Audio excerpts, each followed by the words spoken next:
వ్యక్తికి ఇస్తూ ఉన్నాం. ఆ వ్యక్తి పెట్టినటువంటి టయానికి వాళ్ళు ఏం చేశారంటే మొత్తం చేసేసారు.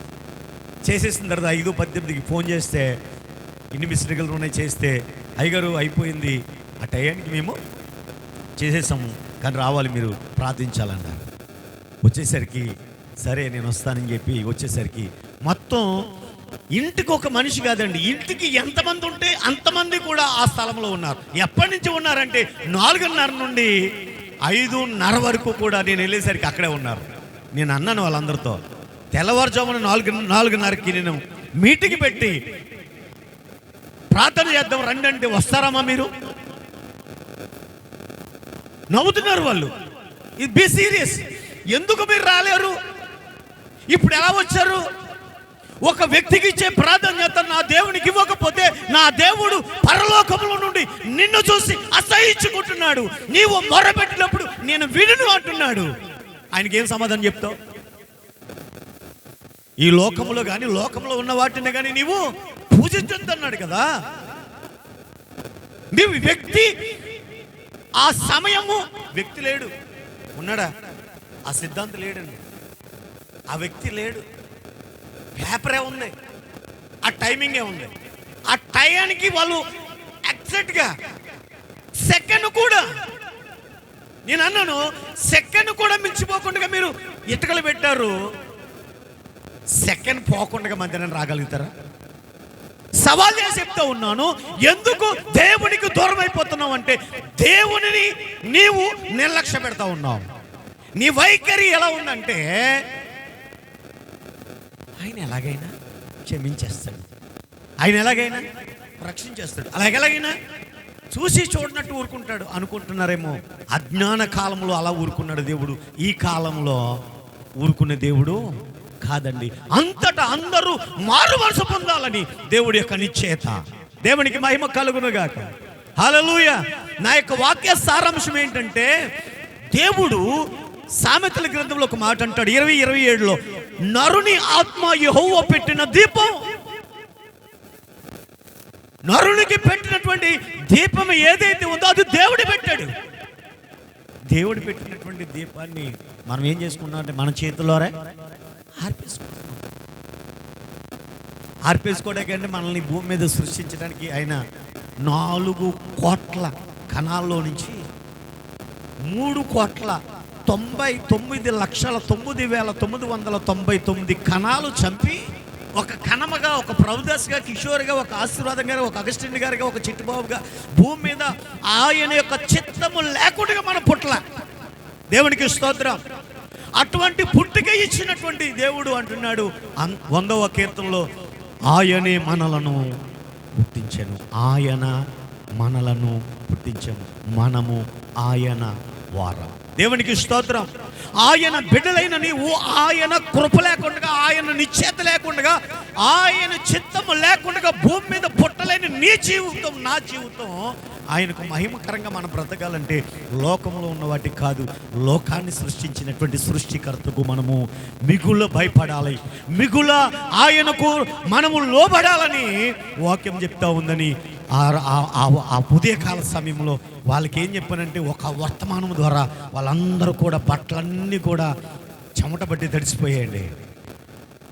వర్తమానికులు దేవుడి సేవ కొరకు మీరు ఈ సమయం వరకు వెచ్చించి ఇంత శ్రద్ధతో ఇంతమంది జనం, నేను మందిరంలో కూడా అంత జనం చూడలేదు, మందిరంలో కూడా అంత జనం చూడలేదు. వాళ్ళందరూ వచ్చేసరికి నేను ఒలివ్ ఆయిల్ అడుగు ఒకటే పట్టుకుని వెళ్ళాను. ఒకవేళ నా కొరకు దేవుని కొరకు ప్రత్యక్షత కలిగి వాళ్ళు ఉంటారేమో, ఒకవేళ చేద్దామని అనుకున్నాను. కానీ వాళ్ళు అప్పటికే ఆ కార్యక్రమాన్ని నడిపించేశారండి. అంటే ఎవరికి విలువిస్తూ ఉన్నారు, ఎవరికి ప్రాధాన్యత ఇస్తూ ఉన్నారు అంటే, దేవుడు పెట్టినటువంటి జీవాత్మ నీ లోపల ఉన్నప్పటికీ కూడా శరీర సంబంధమైనటువంటి భయము చేత, శరీర ఆలోచనల ద్వారా. చూడండి, మీ ఇంటికి రాకపోతే నేను ఫీల్ అవుతానని కొంతమంది వస్తారు కదా, మరి దేవుడు ఫీల్ అవ్వడండి?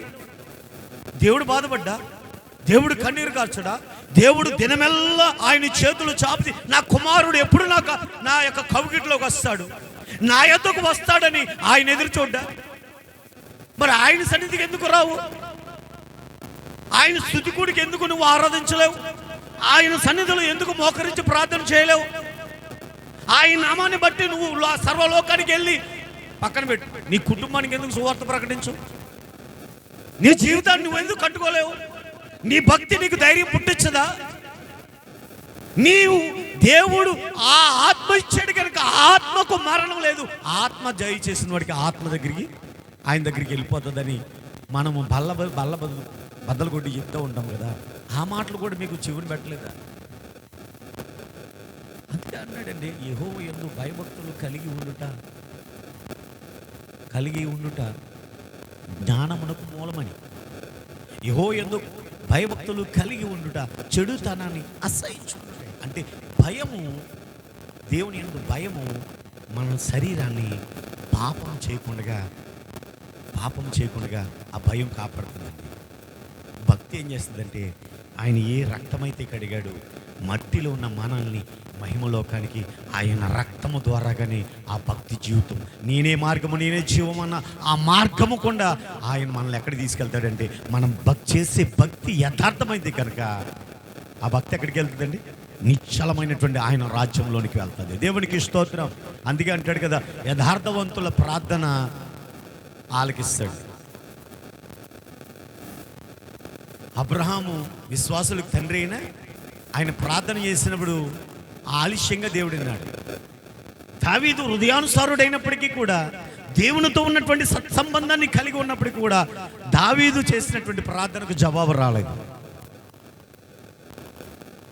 అంతటి మహానుభావులు, అంతటి రాజ్యాధికారం చేసినటువంటి వాళ్ళకే జవాబు రావట్లేదు, వాళ్ళకే ఆలస్యం అవుతుందంటే, మన ఈ పాపంలోనే పుట్టి పాపంలోనే మన తల్లిదండ్రులు గర్భంలో దాల్చినటువంటి మన జీవితాలు ఆయన సన్నిధికి, ప్రభు సన్నిధికి మన ప్రార్థన విజ్ఞాపన వినాలి, ఆలకించాలి అంటే కనుక మన శరీరంలో పాపం అనేది ఏలుబడి చేయకుండా దేవుని యందు భయముతో మన శరీరాన్ని మనం ఎప్పుడు కూడా ఏం చేయాలంటే బలిపీఠం మీద కాల్చబడాలి. దేవునికి స్తోత్రం.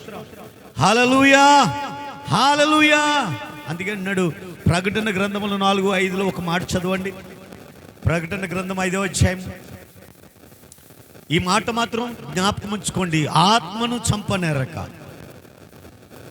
దేహమును, 4వ అధ్యాయం ప్రకటన 4వ అధ్యాయం 5వ వచనం.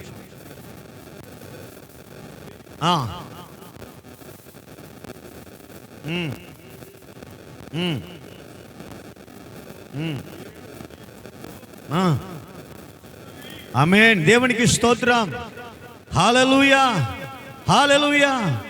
ఆ సింహాసనములో నుండి మెరుపులను, ధ్వనులను, ఉరుములను బయలుదేరుచున్నవి. మరియు ఆ సింహాసనము ఎదుట 7 దీపములు ప్రజ్వలింపచున్నవి. అవి దేవుని 7 ఆత్మలు. దేవునికి స్తోత్రం. హల్లెలూయా. ఎక్కడి నుండి వస్తున్నాయండి మెరుపులు, ధ్వనులు, ఉరుములు? దేవుని ధవల సింహాసనం నుండి, ఆయన కరుణాపీఠం నుండి వస్తున్నటువంటి ప్రతి మెరుపు వల్ల నరుడికి పెట్టిన ఆత్మ దీపం వెలగాల వద్దా? వెలగాలండి, ప్రజ్వలింపజేయాలి. దినదినము కూడా ఆ ఆత్మను ఆర్పకూడదు. మనం ఆ ఆత్మను వెలిగించడానికి ఖచ్చితంగా మనం ఒక సాధన చేయాలి.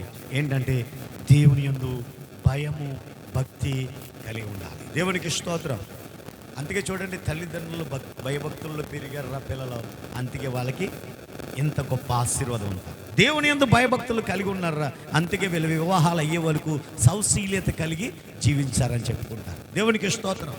అంటే భయము, భక్తి మనల్ని ఎక్కడికి నడిపిస్తుందంటే పరలోక సింహాసనం నుండి నడిపిస్తే ఆయన యొద్ద నుండి మన దగ్గరికి ఏమొస్తున్నాయి అంటే, నీవు లోకంలో ఉన్నావు కనుక లోకంలో అంటుకోకుండా, లోకముని ఏలుబడి చేయకోకుండా, లోకంలో నువ్వు కలిసిపోకుండా, లోక ఛాయలకు నువ్వు లోబడిపోకుండా ఉండాలంటే కనుక ఆయన ధవల సింహాసనం నుండి మెరుపులు వస్తూ ఉన్నాయి. ఆ మెరుపులు ఎలాగంటే మనల్ని పరిశుద్ధాత్మ దేవుడే మనల్ని వెలిగించాలి.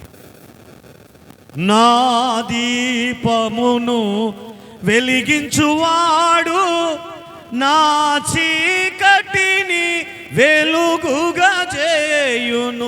నా దీపమును వెలిగించువాడు వెలుగుగా చేయును. అన్యజనులలో అన్యజనులలో ధాన్యత చూపుచు చేసేద హల్లెలూయా స్తుతి గానము చేసేద యెహోవా నా బలమా యథార్థమైనది నీ మార్గం పరిపూర్ణమైనది నీ మార్గం యెహోవా.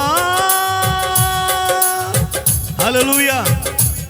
మన దీపం వెలిగించాలంటే ఎక్కడి నుంచి రావాలి మెరుపులు? పరలోక సింహాసనం నుండి రావాలి. పరిశుద్ధాత్మ దేవుడు మనల్ని తాకాలండి. మన దీపాలు వెలిగించబడాలంటే, మన దీపాలు ఆర్పకుండా ఉండాలి అంటే కనుక మనము కూడా వెలుగుతూ ప్రకాశించే వారంగా ఉండాలి. లైట్ ఆఫీస్ తెలుసా? అందరికి చాలా మంది తెలుసు కదా, సముద్ర పక్కన ఉన్న వాళ్ళందరికీ లైట్ ఆఫీస్ తెలుసు. అది పగల తిరుగుతూనే ఉంటుంది, లైట్ ప్రకాశిస్తూనే ఉంటుంది. రాత్రిపూట మాత్రమే మనకు తెలుస్తుంది, పగలు మనకి తెలియదు. పగలకి ఎవరికి తెలుస్తుందంటే ఆ రిసీవ్ చేసుకుని ఆ యాంటీనా ఉంటుంది కదా, ఓడలు కానీ చేపలు పట్టే చాలర్లు కానీ, అది పగలు తిరుగుతున్నటువంటి విషయాన్ని వాళ్ళు గమనిస్తారండి. ఆ 4 దిక్కుల్లో ఏ దిక్కునున్నామో ఆ దిక్కు చూడటానికి అవి 24 గంటలు స్టాప్ లేకుండా తిరుగుతూనే ఉంటుంది. తెలీదా మీకు? రాత్రిపూట ఎత్తారనుకుంటారేమో, లేదండి, పగలు రాత్రి విరామం లేకుండా తిరుగుతూ ఉంటుంది. దానికి జనరేటర్ కూడా పెడతా ఉంటారు. దేవునికి స్తోత్రం. ఏ తుఫాన్ వచ్చినా, ఏ ప్రళయం వచ్చినా, ఏ ఇబ్బంది వచ్చినా, ఎటువంటి పరిస్థితుల్లో కూడా వాళ్ళకి ఏ దిక్కున ఉన్నాం, ఏ దిక్కుకి మనం ఒడ్డుకి చేరాలని ఆ దీపం వెలుగుతూనే ఉంటుంది.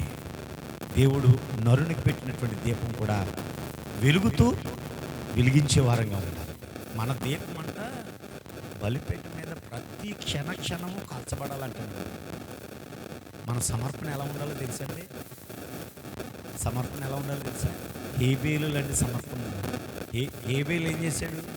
బలి ఇచ్చేసాడు, తన ప్రాణము కూడా అర్పణగా ఇచ్చేసాడు. అవునా కదా? ఎట్ ఎ టైంగా 2 ఇచ్చాడు. బలి ఇచ్చాడు శ్రేష్టమైంది, తన జీవితాన్ని అర్పణగా ఇచ్చేసాడు. అందుకే హేబేలు యొక్క రక్తము భూమిలో నుండి మొరపెట్టింది. దేవునికి స్తోత్రం. హల్లెలూయా, హల్లెలూయా. మన సమర్పణ జీవితం కూడా, మన ఆత్మదీపం కూడా మనం ఆర్పెట్టుకుంటే ప్రయోజనం లేదండి. ఈ వాక్యము మీ మధ్యలో చెప్పడానికి దేవుడు నన్ను ఇంకనూ వెలిగించడానికే చెప్పాడనుకున్నాను. ఎందుకంటే ఆత్మపూర్ణులైనటువంటి దైవ సేవకులకు మీకు ఎన్నోసార్లు హెచ్చరించే ఉంటారు. ఎందుకంటే ఎప్పుడు కూడా ఆ దేవుడు పెట్టినటువంటి ఆత్మ దీపాన్ని మనం ఎలా ఉండాలంటే వెలిగిస్తూ, మండిస్తూ, ప్రకాశింపచేసి, ప్రజ్వలింప చేయగలిగినటువంటి మెరుపులతో మనం కలిసి ఉండాలి. ఎక్కడి నుంచి వస్తున్నాయి మెరుపులు? సింహాసనం నుండి వస్తూ ఉన్నాయి. అందుకే ఆయన అంటాడు కదా, నా మాట అగ్ని వంటిది కాదా, నా మాట బండను బద్దలు కొట్టు సుత్తు వంటిది కాదా అంటున్నాడు. అంటే ఆయన మాటకు గనక భయము భక్తి కలిగి జీవిస్తే మనము ఆత్మకు చంపకుండా శరీరాన్ని చంపేవాడికి భయపడమండి. దేవునికి స్తోత్రం. మనల్ని చూడండి, మనసుల్ని కృంగదీసే మాటలు మాట్లాడుతూ ఉంటాడు సాతాను. శరీరాన్ని నశింపజేయడానికి వాడు చూస్తూ ఉంటాడు. ఎందుకంటే వాడికి లోబడతామని. దేవుని యొక్క వాక్యం శిష్యులకి అదే చెప్తూ ఉంది, దైవ సేవకులకి కూడా అదే చెప్తూ ఉంది, విశ్వాసులైన మనకు కూడా అదే చెప్తుంది. ఈ లోకము పాపముతో నిండి ఉన్నది గనక ఆత్మను చంపనేరక దేహమును ఆత్మను చంపి వానికి మిక్కిలి. మరి ఆత్మను చంపడానికి ఎవరికైనా అధికారం ఉందండి భూమి మీద? ఉన్నదా? లేదండి. శరీరాన్ని చంపడానికి, అందుకే మనకి ఇప్పుడు 2 తీర్పులు. శరీర సంబంధమైనటువంటి తీర్పు ఉంటుంది. ఆ తీర్పు అయిన తర్వాత నెమ్మది పొందే స్థలానికి దేవుని నమ్ముకుంటే వెళ్తారు. శరీర సంబంధమైనటువంటి ఆ దేవుడి పెట్టినటువంటి ఆత్మదీపం మన శరీరంలో ఉండగానే, దేహం అనే ఆలయంలో, మన హృదయంలో దేవుడి పెట్టిన ఆత్మ మనతో ఉంటూ కూడా మనము శరీర క్రియలు చేస్తూ నిర్జీవమైనటువంటి క్రియలతో మనం ఉంటే కనుక మనం చేసే పాపాన్ని బట్టి ప్రాయశ్చిత్తంగా మనం ఎక్కడికి వెళ్ళిపోతామంటే వేదన పొందే స్థలానికి వెళ్ళిపోతాం. మధ్యలో అగాధం ఉంటుంది. ఈ రోజున భక్తి జీవితాన్ని దేవుడు నేర్పిస్తున్నది ఏంటంటే, నేను పెట్టిన దీపం నీవు వెలిగిస్తూ అనేకులకు ప్రకాశింపజేయాలి. చూడండి, పూర్వకాలంలో దీపం బుడ్డి వెలిగించాలంటే దీపస్తంభం ఒకటి ఉండేది. అది ఇత్తడిదో కంచుదో ఏదోటి, ఏది లేకపోతే స్టూల్ మీదైనా పెడతారు. ఎందుకు అంటే ఆ గదంతా కూడా ప్రకాశింప చేయాలి. ఆ గదిలో ఏది ఉన్నా, పామున్నా, తేలున్నా, జర్రున్నా కనిపించాలని అందరికీ కనిపించే విధంగా పెడతారు. దేవుడు మన ఆత్మను మన హృదయంలో ఈ భూమి మీద పరిచయం చేయడానికి కూడా దేవుని యొక్క ప్రణాళిక ఏంటి తెలుసా? నీవు బ్రతుకుచు అనేకుల్ని బ్రతికించు, నీ వెలుగుతూ అనేకులు వెలిగించు, నీవు రక్షణ అనుభవంలో కలిగి ఉన్న నీవు అనేకులను రక్షించు. నా నిత్య రాజ్యానికి నా ఎదుట వాళ్ళని నిలబెట్టమన్నాడు. దేవునికి స్తోత్రం. హల్లెలూయా, హల్లెలూయా. అందుకే దైవజనుడైనటువంటి మోషే లేవికాండము 6:12 చూడండి. లేవికాండము 6:12. లేవికాండము 6:12. బలిపీఠం మీద అగ్ని మండుచుండవలెను. దేవునికి స్తోత్రం. హల్లెలూయా. ఆ మాట చూడండి, దేవుని బలిపీఠం మీద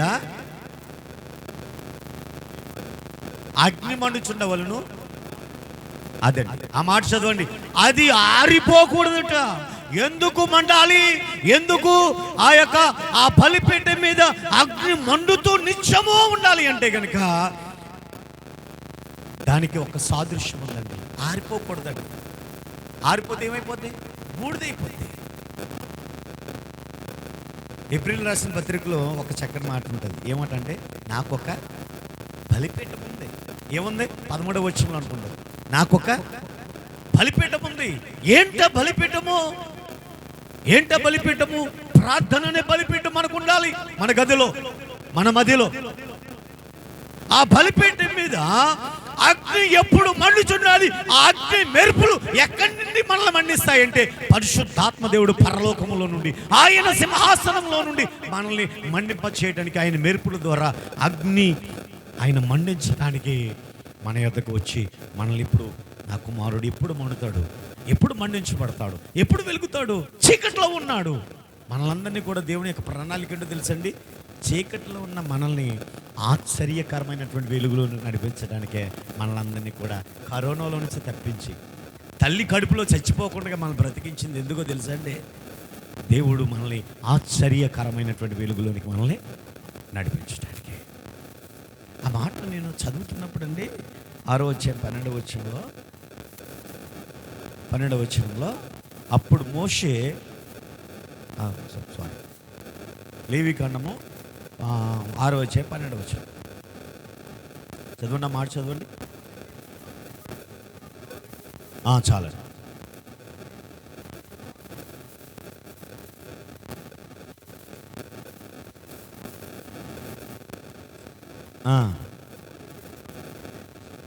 అది ఆ మాట కోసం బలిపీఠం మీద నిత్యము మండాలంట. ఒకరోజు, ఒక గడియో, లేకపోతే కొన్ని సంవత్సరాలు కాదండి. ఏంటంట? నిత్యము మండాలంట. నిత్యము మండించేవారిగా ఉండాలి మనం. దేవునికి స్తోత్రం. హల్లెలూయా. ఈ బంధం ఎక్కడ దాకా వెళ్ళేదాకా మనం మండుతూ ఉండాలంటే, పరిశుద్ధుడు పరిశుద్ధుడని వేల కోట్ల దూతలతో కొనియాడబడుతున్నటువంటి ఆ మహనీయుడు, మహోన్నతుడైనటువంటి ఏ మహిమలో నుండైతే మనం కోల్పోయామో, ఏ మహిమలో ఆదాము అవ్వ కోల్పోయారో, ఆ మహిమలోకి మనము చేరే వరకు కూడా నిత్యము బలిపీఠం అంటే మన జీవితంలో దేవుడు మనకు ఇచ్చినటువంటి హృదయము మోసకరము ఘోరమైనటువంటి వ్యాధి అనే ఆ హృదయములో వచ్చినటువంటి ప్రతి తలంపు, ప్రతి ఆలోచన, ప్రతి శరీర సంబంధమైనటువంటి కార్యాలు బలిపీఠం మీద మండాలి. దేవునికి స్తోత్రం. హల్లెలూయా.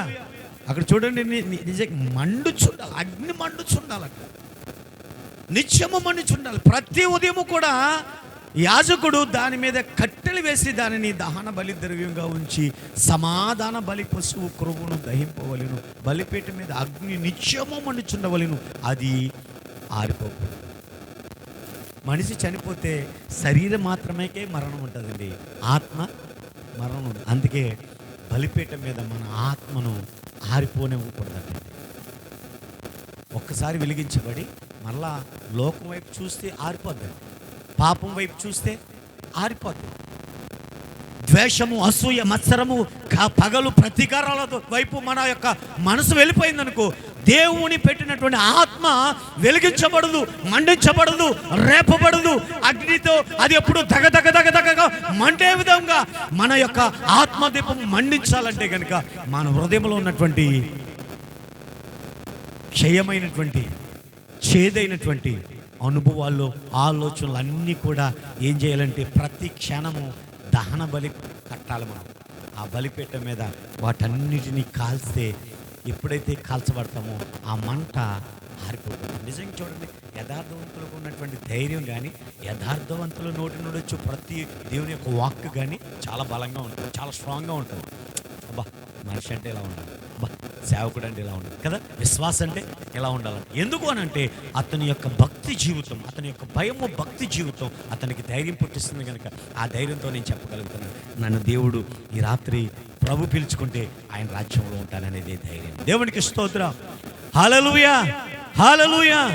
లోకంలో నన్ను ఏది ఆపలేదు, ఎందుకంటే నేను దేవుణ్ణి, సర్వశక్తివంతునైన దేవుణ్ణి నేను కలిగి ఉన్నాను కనుక ఆయన నన్ను మండిస్తూ ఉన్నాడు, నేను మండుతూ ప్రకాశింపజేస్తూ ఉన్నాను. కాబట్టి నన్ను ఎవరు కూడా ఆపలేరు. అదే యేసయ్య గారు పాడిన ప్రతి పాట ఒక ఆనిముత్యం. ఆరిపోదులే నీవు వెలిగించిన దీపము, నీవు వెలిగించిన దీపము,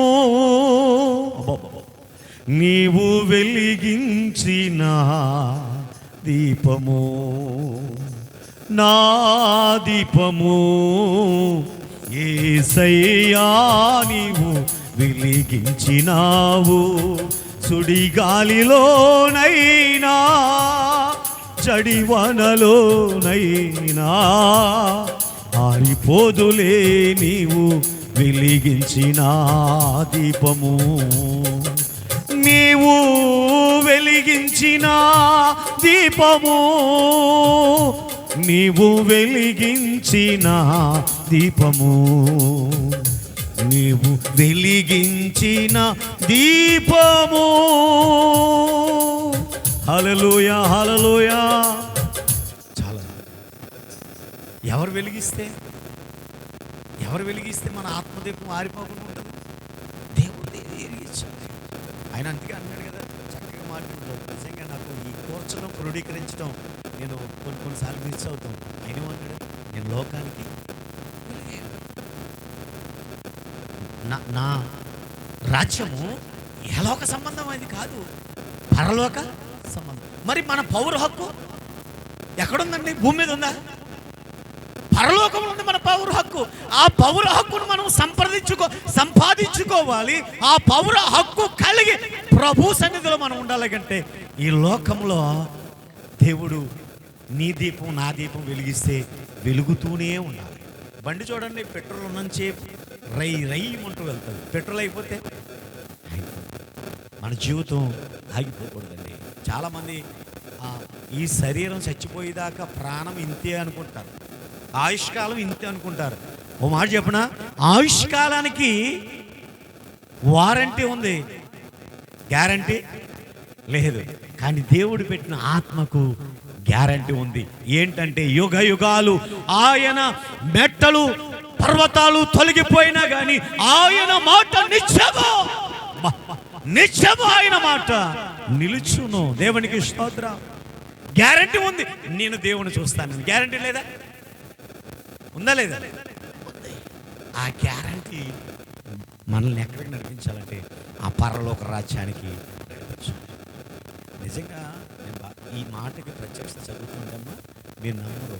ఉదయాన్నే నేను వాక్యం చదువుతున్నప్పుడు ఎలా మండాలి, ఎలా వెలిగించబడాలి, ఎలా మన ఆత్మదీపం మండుతుంది, మనం ఎలా వైరాగ్యం కలిగి ఉండాలి, ఇన్ని బంధకాల్లోనూ, ఇన్ని నోరు విప్పితే అబద్ధాలు, నోటు విప్పితే బూతులు, నోటు విప్పితే పరిస్థితులన్నీ మారిపోతాయి కదా. ఇలాంటి పాప జీవితంలో, పాప లోకంలో బ్రతుకుతున్న మనం ఎలా మండాలి అని అంటే దేవుడు అన్నాడు, నేను వెలిగిస్తాను, నువ్వు మండుతూ ప్రకాశింపచేయాలన్నాడు. దేవునికి స్తోత్రం. ప్రత్యక్షతలు అలాగా దేవుడు నాకు కళ్ళంటూ నీళ్లు కారాయి. ఎందుకనంటే మోషే నిజంగా అన్న పొద మధ్యలోంచి ప్రభు మాట్లాడుతూ ఉన్నాడు. పొద కాలిపోలేదు, అగ్ని మాత్రం మండుతుంది. చిట్టుబాబు గారు, మనము దేవుని సన్నిధిలో పైకి మనము భక్తి చూపించక్కర్లేదు, కానీ పైకి మనిషిలాగానే ఉండాలి, లోపల మాత్రం మండుతూనే ప్రకాశిస్తూనే ఉండాలి. దేవునికి స్తోత్రం. పైకి భక్తి మనుషులు చూస్తారు తప్ప దేవుడు చూడడు. దేవుడు చూసేది అంతరంగాలను చూస్తూ ఉంటాడు. దేవునికి స్తోత్రం. హల్లెలూయా, హల్లెలూయా. ఆ నిర్గమకాండముల 3:2 ఆ మాట ఉంటుంది. ఒక పొద నడిమిని చూడండి. నిర్గమకాండము 3:2 చూద్దాం. ఒక పొద నడిమిని యెహోవా దూత అతనికి ప్రత్యక్షమై అతడు చూచినప్పుడు అగ్ని వల ఆ పొద మండుచుండెను, ఆ పొద కాలిపోలేదు. అప్పుడు మోషే ఆ పొద ఎలా కాలిపోలేదు, నేను ఆ తట్టు వెళ్ళి ఈ గొప్ప వింత చూచెదను అనుకొనెను. దేవునికి స్తోత్రం. హల్లెలూయా. ఒక పొద నీవైతే అగ్ని మండించేది నీ హృదయం అయితే, ఆ హృదయంలో నుండి ఆ యొక్క మండుచు ప్రకాశించున్నటువంటి అగ్ని దీపము ఆరిపోకూడదట. పొద కాలిపోకుండా అగ్ని మండుతూ ఉన్నాయి. దీనికి సాదృశ్యం షడ్రకు, మెషకు, అబేద్నెగోలు అండి. వండర్ఫుల్ అండి. ఈ మెసేజ్ నిజంగా మా సంఘంలో చెప్పాలి. ఎందుకు ప్రభు మీకు ఇక్కడ ప్రత్యక్షపడుతూ ఉన్నాడు. దేవునికి స్తోత్రం. పొద కాలిపోవట్లేదు, అగ్ని మాత్రం మండుతుంది. అక్కడేంటో తెలుసా, అగ్ని మండుతుంది, మనుషులు కాలిపోవట్లేదు. ఏమిటాడన్నా ప్రవచన గ్రంథము నిజంగా ఉన్నటువంటి ఈ ప్రవచన, ఈ 66 పుస్తకాల్లో, ఈ 39 అధ్యాయాల్లో, ఈ ఆదికాండం నుండి మలాకి గ్రంథం వరకు వ్రాయబడినటువంటి ప్రత్యక్షతలు అన్నీ కూడా ప్రభువుని పాత నిబంధన గ్రంథంలో ఉంచిన ప్రతి ప్రత్యక్షత మనం చదువుతూ ఉంటే, వెళ్తూ ఉంటే ఒక అద్భుతమైనటువంటి, ఒక ఆశ్చర్యకరమైనటువంటి రీతిలో దేవుడు మనతో మాట్లాడుతూ ఉన్నాడు. దేవునికి స్తోత్రం. ఇక్కడేమో అగ్ని మండుచుంది, పొదేమో కాలిపోట్లేదు. ఆ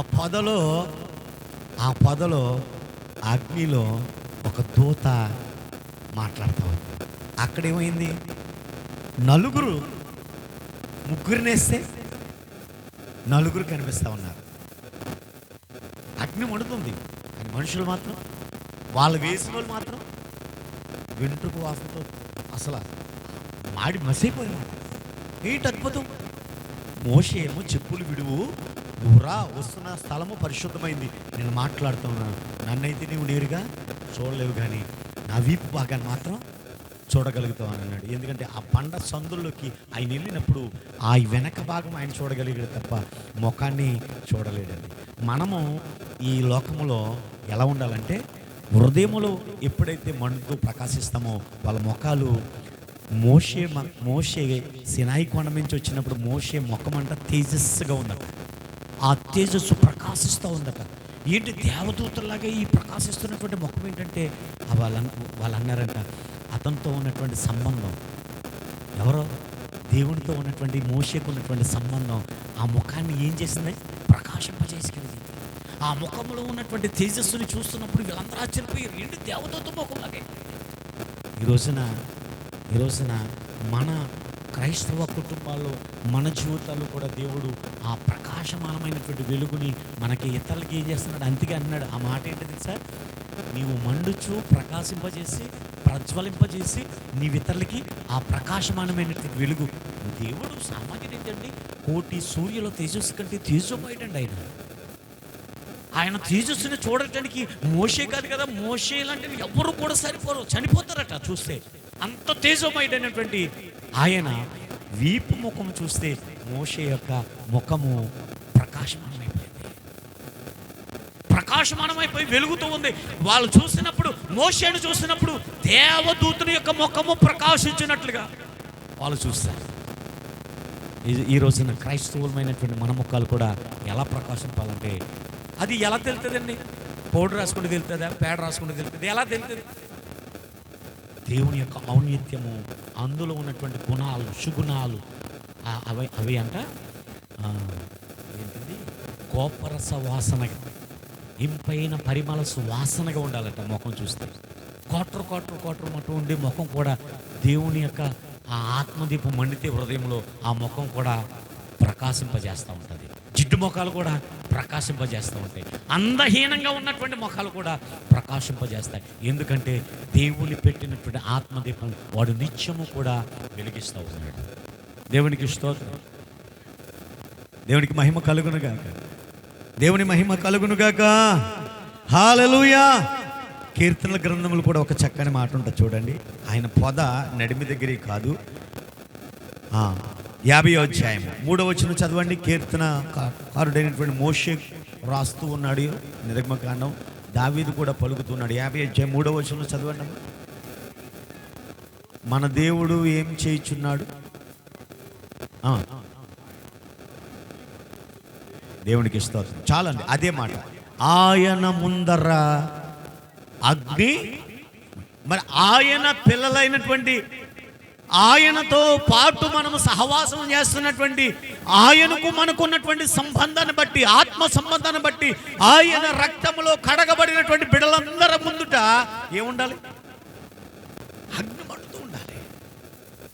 50వ అధ్యాయంలో 3వ వచనంలో అదే కదా ఆ మాట మాట్లాడుతూ ఉన్నాడు. ఆయన ముందర ఏముందండి? అగ్ని మండుచూ ఉన్నదట. దేవునికి స్తోత్రం. ఆయన ముందర అగ్ని మండుచున్నదట. ఆయన చుట్టూ ప్రచండ వాయువు విరుచుచున్నది, విసరుచున్నది. దేవునికి స్తోత్రం. హల్లెలూయా. ఇంకో మాట చూపిస్తాను ఉండండి. ద్వితీయోపదేశకాండం 4వ అధ్యాయం 11వ వచనం చూడండి. ఆయన అగ్ని అంట ఆకాశం వరకు ఉంటుందట. ద్వితీయోపదేశకాండం 4:11 వచనం. ఆయన ముందర అగ్ని ఉండటమే కాదు, 4:11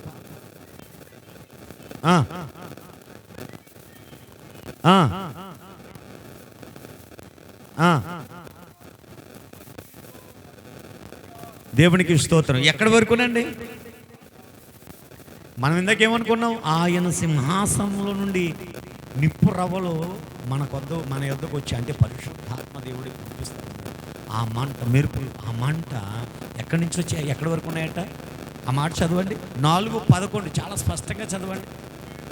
అప్పుడు మీరు సమీపించి ఆ కొండ దిగువన నిలిచితిరి. చీకటియు మేఘమును గాఢంధకారమును కమ్మి ఆ కొండ ఆకాశం వరకు అగ్నితో మండుచుండగా. దేవునికి స్తోత్రం. యెహోవా అగ్ని మధ్య నుండి మీతో మాటలాడెను. మాటల ధ్వని మీరు వింటిరి కానీ ఏ స్వరూపమును మీరు చూడలేదు, స్వరము మాత్రమే వింటిరి. దేవునికి మహిమ కలుగునుగాక. హల్లెలూయా. ఈ మట్టి దేహాన్ని, మట్టిలో ఉన్నటువంటి మన జీవితాన్ని మహిమలోనికి నడిపించాలంటే ఆకాశం వరకు ఆయన అగ్నిని పంపించి, అగ్నిని మన ముందర ఉంచి, అగ్ని జ్వాలలతో ప్రకాశింప చేయగలిగినటువంటి సామర్థ్యం ఈ లోకంలో ఎవరికీ లేదండి, నా దేవుడికి తప్ప. అందుకే అంటున్నాడు, ఈ లోకంలో నీ దేవుడైన యెహోవా నేనే, నేను తప్ప వేరే దేవుడు నీకు ఉండకూడదు, లేడు. ఖచ్చితంగా స్టాంప్ వేసి చెప్తా ఉన్నాడు, లేడు. అసలు చెప్పడానికి ఎంత ధైర్యం ఉంది. అదే సవాల్ ఇసిరాడు కదా, నాలో పాపం ఉన్నదని ఎవడైనా నిరూపించగలుగుతాడని సవాలు విసిరేసినట్టు యేసయ్య అంటున్నాడు, నేను తప్ప వేరే దేవుడు. ఆ స్టేట్మెంట్కి పిలాతు కూడా, కొంత పిలాతు, అన్న, కయ్యప్ప అందరూ నిద్రపోయారండి. అసలు మనం అసలు ఆయన జోలికి వెళ్ళకూడనన్నది పిలాతు భార్య. అయితే ఈ పాపం నాకు కానీ నా పిల్లలు కానీ రాకూడదని చేతులు కట్టుకున్నాడు. ఎందుకంటే అంత పరిశుద్ధుడు ఆయన. నేను ఈ వాక్య సారాంశం ఏంటంటే, శరీర సంబంధానికి వచ్చినటువంటి రోగాన్ని బట్టి మనం భయపడిపోతాం, ముగించేస్తాం. కానీ ఆత్మను, శరీరాన్ని నిత్య నరకాగ్నిలోనికి నశింపచేయే దేవుడికి మాత్రం మనం భయపడలేదు.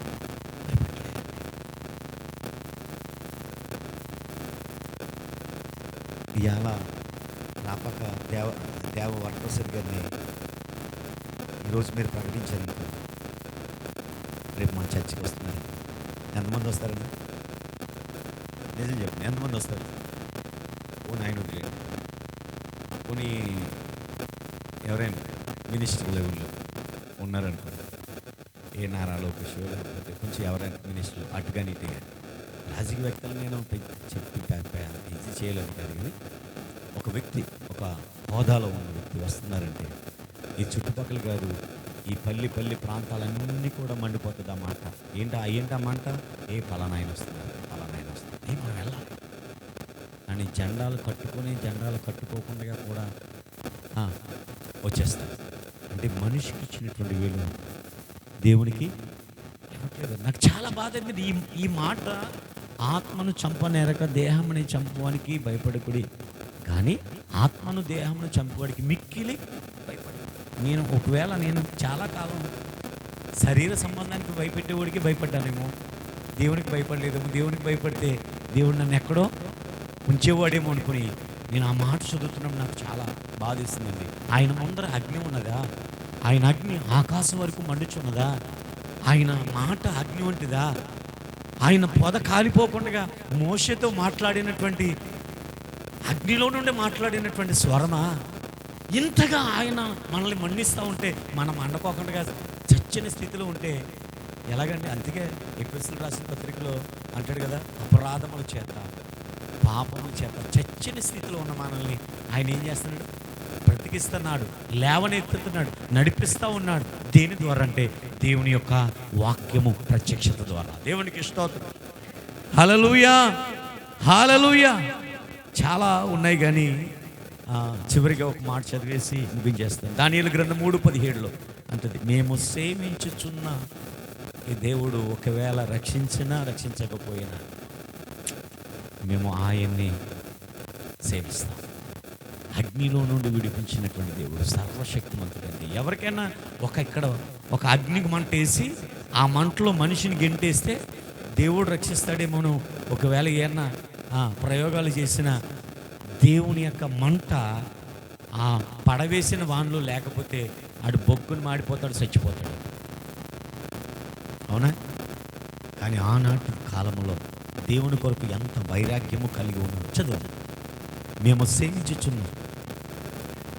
సేవించుచున్న దేవుడు మండుచున్న వేడిమిగా ఈ అగ్నిగుండములో నుండి మమ్మల్ని తప్పించి రక్షించునకు సమర్థుడని ఆయన సామర్థ్యము కొరకు మొదట చెప్తున్నారు. ఒకవేళ మరియు నీ వశమును పడకు ఆయన మమ్మల్ని రక్షించు. ఒకవేళ ఆయన రక్షించకపోయినచో రాజా ఈ దేవతలను మేము పూజించమని నీవు నిలువు పెట్టినటువంటి ఈ 6 అనుభవాల్లో కలిగినటువంటి ఈ విగ్రహాన్ని, బంగారు ప్రతిమకు నమస్కరించమని తెలుసుకోను. దేవునికి స్తోత్రం. నెబుకద్నెజరు ఈ ముగ్గురు ఎంత వైరాగ్యంగా మాట్లాడగలుగుతున్నారంటే ఆ యోధా దేశము, ఇజ్రాయెల్ దేశము, ఆ యొక్క బబులోను దేశమంతా కూడా తలకిందులు చేయగలిగినటువంటి సామర్థ్యము కలిగినటువంటి వ్యక్తులు వీళ్ళు ముగ్గురు. దానియేలుతో పాటు 4. దేవునికి స్తోత్రం. హల్లెలూయా. మండుచు ప్రకాశించుచున్నటువంటి వేడిములో నుండి కూడా దేవుడు రక్షించటానికి సమర్థుడు. ఈ మాట కూడా మనం వినాలి. దేవుడు రక్షిస్తాడు, శిక్షిస్తాడు. జీవ మార్గం ఇచ్చాడు, మరణ మార్గం ఇచ్చాడు. నోట్లో నుండి కూడా జీవ మరణాలు కూడా నాలుకలు వస్తాయి. 2 దారులు, ఒకటి పరలోకం, మరొకటి నరకం, పాతాళం. క్రైస్తవ కుటుంబంలో పుట్టి నేను క్రైస్తవునని చెప్పుకునే దానికంటే క్రీస్తు స్వారూప్యంలోకి వచ్చి ఆయన పోలికలో మనం ఒకవేళ రూపాంతరము చెందితే గనక ఒక గొప్ప అద్భుతమైనటువంటి ప్రకాశింప చేయగలిగినటువంటి ఆ యొక్క తేజ సంబంధమైనటువంటి యుద్ధోపకరణాలు మనము నిత్యము ఆయన సన్నిధిలో గనక ధరించుకుని మనం పోరాడాల్సింది ఎవరంటే అంధకార సంబంధులైనటువంటి దురాత్మల సమూహములతో పోరాడాలి తప్ప శరీరాలతో కాదు పోరాడేది. దేవునికి స్తోత్రం. హల్లెలూయా. శరీరాన్ని కొంచెం జలుబొత్తే చాలు, ఈరోజు రాను. కొంచెం తలనొప్పి వస్తే చాలు, ఈరోజు నేను బయటికి వెళ్ళాను. కొన్ని కీళ్ళ నొప్పులు వస్తే చాలు రాను. కానీ నడిపించే దేవుడు మనకున్నాడు. ఎప్పుడు నడిపించగలుగుతాడని చూడండి. చాలామంది మీరు అబ్జర్వ్ చేశారో లేదో తెలియదు, కానీ యథార్థవంతులైనటువంటి దైవ సేవకులకి ఈ బలహీనత రాదు. ఆమె ఒకవేళ వచ్చినా ప్రభువుకి అప్పగించినా ఆయన చిత్తానికి అప్పగిస్తారు తప్ప ఏమాత్రము శరీరానికి వచ్చిన బలహీనతను బట్టి కుంగిపోయో కంగారైపోయో లేకపోతే చాలా ఇబ్బంది పరిస్థితులకు వెళ్ళిపోరు. కానీ వాళ్ళకు వచ్చినటువంటి ఆ స్థితిని బట్టి వాళ్ళు ప్రభువుని స్తుతిస్తూనే ఉంటారు. ఎంతవరకు అంటే మరణము ఈ భూమి విడిచిపెట్టే వరకు, ఎడబాసే వరకు కూడా వాళ్ళు దేవునితో మండుతూ ప్రకాశింపచేయగలిగినటువంటి సామర్థ్యము కలిగినటువంటి వ్యక్తుల్లోకి వెళ్ళా నేను ఒక వ్యక్తిని కనుగొన్న. నా వయసులో ఉన్నటువంటి వ్యక్తి యేసయ్య గారు. దేవునికి స్తోత్రం, హల్లెలూయా. ఆయన గుండెల్లో నుండి నోట్లో నుండి వచ్చినటువంటి రక్తమే ఆయన హృదయాన్ని మండించడానికి దేవుడు గొప్ప సాధనంగా ఎన్నుకున్నాడు. దేవునికి స్తోత్రం, హల్లెలూయా. అట్టి కృప, అట్టి ధన్యత దేవుడు మనకు అనుగ్రహించి నడిపించును కాక.